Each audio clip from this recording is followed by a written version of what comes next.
bibigay? English ba? Ilocano. Nakakalimangal daw. Okay, what's your name again? Alex Sterling. Oh, saan galing yan? Ay, kay Mami.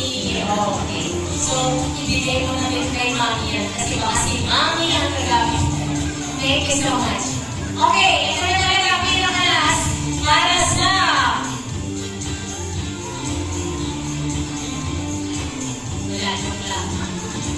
o, pinakalas, bago tayo magsimula sa ating mga godparents, bring me ang pinaka-paborito nyo, Pustiso!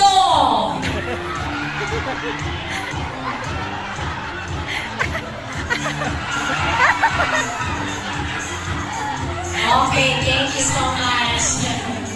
Ayan, ready singing na.